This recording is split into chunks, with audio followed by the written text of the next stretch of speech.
Alors, depuis ce matin, il marche, il marche, il marche. Je l'ai croisé à midi, il m'a dit, là, j'en suis à 6000 pas. Et donc, je vais vous présenter Ronan, 10 000 pas par jour et seulement 3 repas de 93 calories. C'est pas sexy, hein? Et donc, si le secret d'une santé équilibrée, c'était le ressenti. Merci d'accueillir Ronan.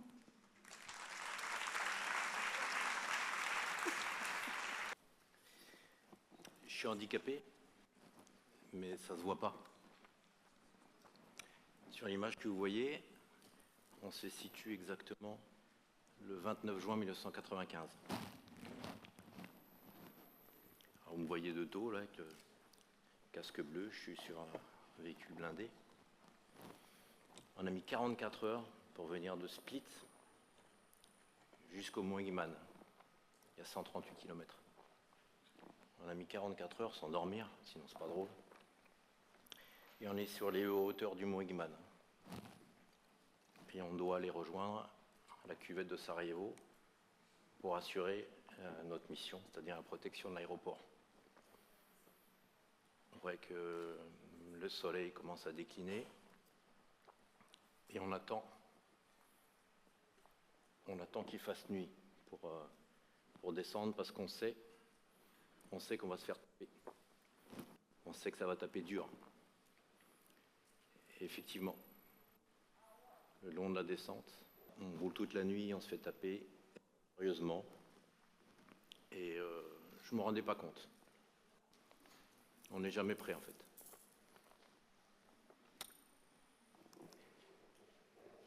Le lendemain matin, c'est-à-dire le 30 juin, ça c'était la remorque de notre véhicule blindé. Les taches noires que vous voyez sont les impacts de balles, d'obus, etc. On a notre premier mort, on a quelques blessés. Et l'enfer va durer 4 mois, un peu plus de 4 mois. Mais je m'en rendais pas bien compte en fait. J'étais avec mes camarades, la cohésion, on met tout ça de côté. On n'y pense pas. C'est comme ça. Sur cette image, j'ai l'air en colère. Je le suis. Je suis à 10 minutes de mon choc post-traumatique. Là, on est le 12 juillet 2013, c'est-à-dire 18 ans après. Et là, on se demande comment j'ai fait pour vivre 18 ans comme ça, sans m'en rendre compte. J'ai enfoui tout ça. Le choc post-traumatique, ça ne se disait pas à l'époque, ou très peu. Et on ne s'en rendait pas compte. Comment j'ai fait? Moi, c'est le sport. Le sport qui m'a sauvé. Le sport, une drogue. Le sport, 3-4 heures par jour, 6 jours sur 7. Lever quelquefois 4 heures du matin, 5 heures du matin, peu importe le sport. C'est ça qui m'a sauvé. J'ai des camarades qui sont tombés dans l'alcool. J'ai des camarades qui se sont suicidés. J'ai des camarades qui ont fait de la prison. Moi, ça a été le sport. Donc, je m'en suis assez bien sorti, en fait, finalement. Pourquoi 18 ans après? En fait, là, on est à Satori. Je suis à 2 jours de mon dernier défilé sur les Champs-Élysées. Ma dernière répétition, je ne savais pas. Dernière répétition, dernier défilé. Je pensais que j'en aurais plein d'autres, je ne savais pas. Et je tombe sur un légionnaire qui était avec moi où? Sur le Mont Igman, 18 ans avant. Et là, tout me revient. Je tremble. Je ne peux même plus parler. Il n'est pas beaucoup mieux que moi, en fait. Et c'est parti pour des années de thérapie, de psychologue, psychiatre, civil et militaire. Une fois qu'on a dit ça, comment on s'en sort? Est-ce que vous savez que pendant des années, la médecine traditionnelle chinoise est quand même vieille, très vieille? Est-ce que vous savez qu'il existe un muscle de l'âme? Muscle poubelle. Alors, il est en jaune, ça s'appelle le psoas iliaque. En fait, c'est 2 muscles. Le psoas et l'iliaque. Et il est inséré donc sur le bas du dos. Ok. Et c'est curieux d'ailleurs, parce qu'il a à peu près les mêmes insertions qu'un autre muscle qui s'appelle le diaphragme, le muscle de la respiration, celui qui détend, qui apaise. Voilà. Donc le psoas iliaque, il est inséré là. Alors il peut traiter des douleurs purement mécaniques, c'est ce qu'on va voir maintenant, mais aussi des douleurs évidemment liées au stress. Donc là, je vais vous faire une petite ordonnance, je vais vous faire un petit cadeau sur les douleurs purement mécaniques. C'est un muscle, les fléchisseurs de la hanche, d'accord? Il sert à faire ça, d'accord? Alors quand on est assis toute la journée, comme vous là, voilà, en voiture, derrière son ordinateur, il est possible qu'on raccourcisse ce muscle. Et on le raccourcit où?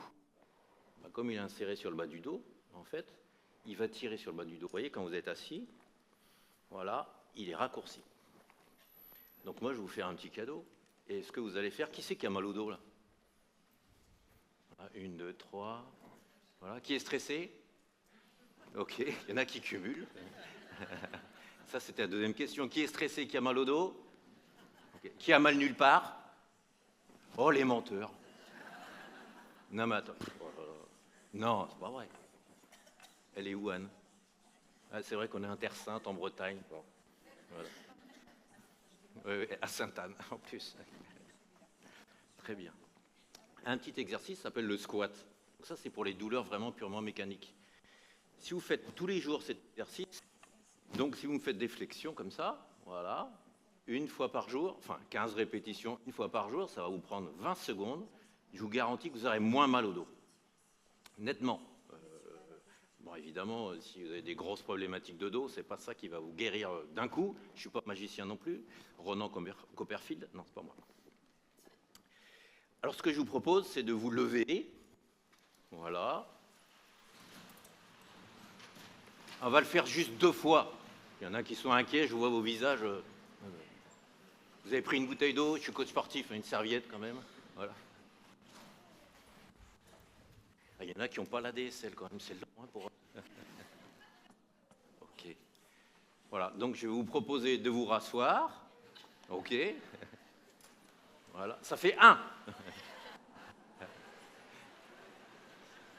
C'est long, hein. Voilà. J'ai que 20 minutes hein, quand même, donc... Ok, Jacques a dit debout. Assis. J'ai pas dit Jacques a dit.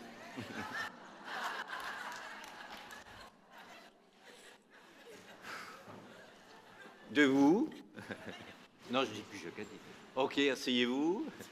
Bon, on va pas rester là jusqu'à demain soir non plus, mais c'est bon. Donc, vous voyez le principe. Là, vous allez étirer le psoas iliaque, d'accord? Et en plus, vous allez renforcer le grand fessier. Le grand fessier, donc, c'est un muscle antagoniste du psoas iliaque. Il a besoin d'être renforcé. Et lorsqu'on est assis tout le temps, il s'affaiblit, d'accord? Donc, il est important de le renforcer. Le grand fessier, c'est celui qui permet de marcher comme ça. Après, il y a le petit moyen fessier, c'est des déplacements comme ça. Bon, dans la vie de tous les jours, vous allez faire vos courses comme ça, bon, les gens vont vous regarder bizarre, en fait. Voilà. Surtout le caddie, il ne suit pas bien, de toute façon. Donc, enfin, vous faites comme vous voulez, après. Voilà. Donc, voilà le premier exercice. Donc, ça, pour soigner les douleurs purement mécaniques, OK. Par contre, pour soigner les douleurs qui sont plutôt mentales, liées au stress, ça, c'est quand même autre chose. Moi, je suis quand même handicapé. Je suis handicapé physique, mental, psychique. Ça suffit. Je suis le préparateur physique à Philippe Croison, alors quand on échange, on rigole quand même. Hein. C'est vrai, hein, ce que je dis. Alors moi, j'ai identifié 3 solutions, mes solutions. Comment je m'en suis sorti. La première, une maîtrise d'alimentation. Donc on va en parler tout de suite. La deuxième, donc ça a été prendre du temps pour moi, vraiment du temps en conscience. Et la troisième, bon, on ne se refait pas, donc le temps du corps, le temps du sport, de l'activité physique. Ça, c'est mon triptyque qui m'a permis d'être là, en tout cas, aujourd'hui, à Vannes, la capitale de la Bretagne, après Tréguier. Hein. Et puis La Rochelle. Alors, j'ai un handicap psychique. Vous avez tous un facteur, j'imagine. Vous connaissez le facteur. lors de mes études naturopathes, qui est venu longtemps après mes études de coach sportif, lorsque j'ai fait les études naturopathes, j'ai entendu parler de neurotransmetteurs. Ok, ça a commencé à m'intéresser. Parce que j'ai un handicap psychique, je suis stressé, j'ai été stressé, je dormais mal, j'étais fatigué, ça me rajoutait du stress. Et ça n'arrêtait pas. Je voulais comprendre. Ok.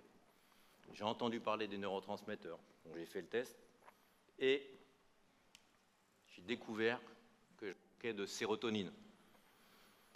Sérotonine, si vous voulez, c'est le courrier, c'est l'enveloppe. Et la sérotonine, c'est le neurotransmetteur qui apaise. C'est un anti-stress naturel. Et moi, j'en manquais. Ou alors, je suis arrivé en période de grève, je ne sais pas, 35 heures, en tout cas, j'avais plus de courrier, moi. Plus du tout. Très bien, je manque de sérotonine. Ben, comment faire? Voilà, j'ai rien inventé, que ton alimentation soit ta première médecine, Hippocrate. Ok, il me faut du tryptophane. Oh là, c'est un nom préhistorique, ça. C'est quoi le tryptophane? C'est le précurseur de la sérotonine. C'est un acide aminé essentiel. Si je manque de tryptophane, je vais manquer de sérotonine. Si je manque de sérotonine, je vais manquer de mélatonine. C'est quoi la mélatonine? C'est l'hormone du sommeil. Si je manque de mélatonine, je vais moins bien dormir. Je vais être fatigué. Je vais être stressé. Et quand j'ai fait mes répétitions, je dis c'est le chat qui se mord la queue. C'est plutôt le chien, mais le chat, il peut aussi. Hein. J'ai les deux. Alors, ok. Je manque de sérotonine. Ok, il faut du tryptophane. Eh bien, là, je vous mets un petit exemple. Ok. Tryptophane, où est-ce qu'on en trouve? Dans la viande, poisson, etc. Dans les oléagineux, pour les végétariens ou véganes. Dans les oléagineux, il y en a. Dans les œufs, bon, moi j'ai la chance, j'ai des poules, donc j'ai mes œufs là, c'est ma photo. J'ai des ruches, donc j'ai mon miel pour apporter un peu de sucre, on va en parler après. Donc ok, très bien, il suffit de manger des œufs, etc. Puis j'ai le tryptophane, j'ai la sérotonine, etc. Ah oui, sauf que, c'est chiant, le tryptophane, il a besoin de sucre pour arriver au cerveau. Le tryptophane, si vous voulez, c'est le facteur. D'accord? Le courrier à sérotonine, pour que cette sérotonine arrive au cerveau, il faut qu'il soit accompagné de sucre. Pour ça, je vous ai mis du miel. Sinon, il n'est pas prioritaire, il ne monte pas au cerveau. Ok, donc il faut du sucre.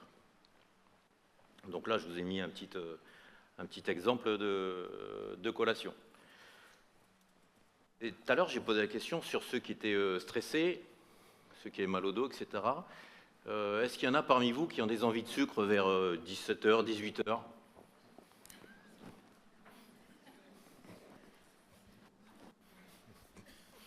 Ben oui. Vous vous rappelez, sérotonine, le facteur le courrier, mélatonine, hormone du sommeil. On a envie de sucre à 17h, 18h. Le tryptophane, il peut monter que s'il a du sucre. Ben, c'est un appel du corps, en fait. Votre corps a besoin de sucre pour préparer la nuit, pour avoir de la sérotonine et de la mélatonine. C'est logique. Je ne dis pas que c'est 100% le cas, mais en tout cas, c'est logique. Donc ça a été mon premier pilier, en fait. Enfin, premier des 3 piliers. Le deuxième, ça a été l'écriture. Alors, ça n'a pas été un livre. J'en ai vendu moins que Dan Brown pour l'instant. La journée n'est pas finie. Hein. On se retrouve. Puis comme il n'est pas là, lui, de toute façon. Voilà. Alors comment ça a commencé?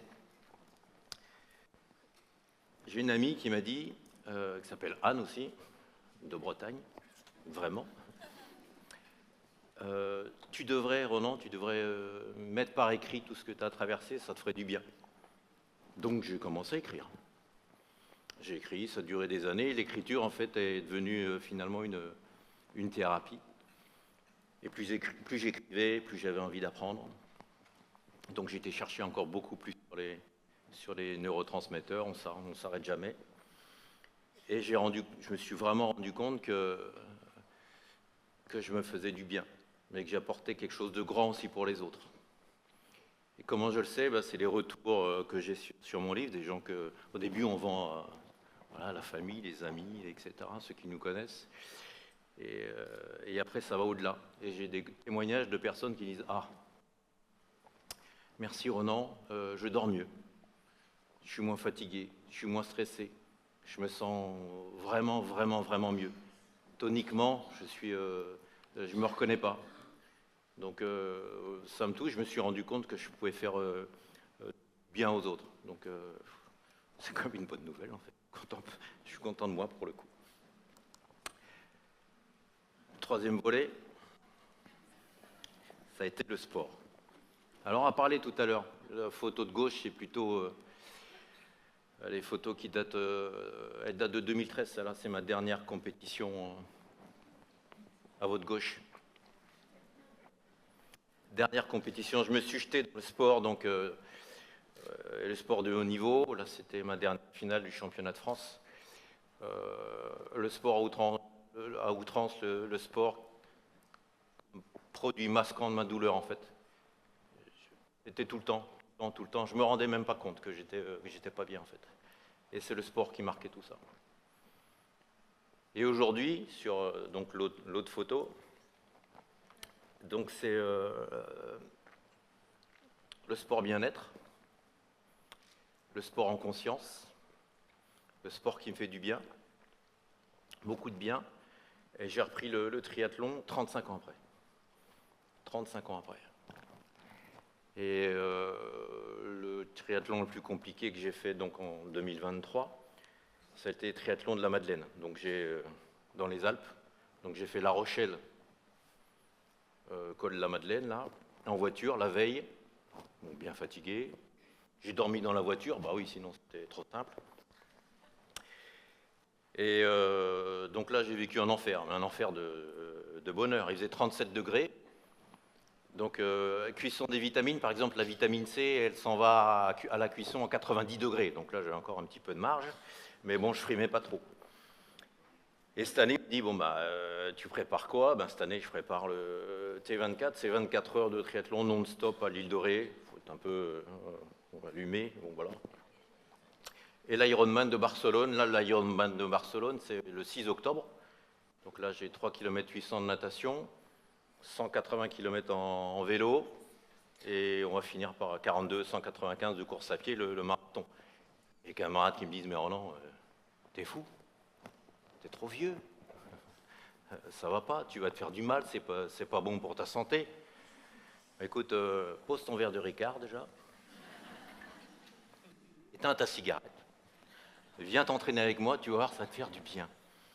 Donc, comme on dit à l'armée, entraînement difficile, guerre facile. L'entraînement est difficile quand même, je confirme. Mais c'est un vrai moment de bonheur. Aujourd'hui, je vis, vraiment, pleinement. Alors, je vous ai partagé tous ces trois piliers pour aller bien. Lorsque j'étais militaire, là, je pique une expression à mes camarades qui sont commandos de marine à l'école du crime, là, à Lorient, c'est pas loin d'ici. Les bérets verts. On se dopait, on se shootait à la Motivex et à la Moraline. Donc une injection de Motivex et puis une pilule de Moraline, en fait, pour aller sur le terrain.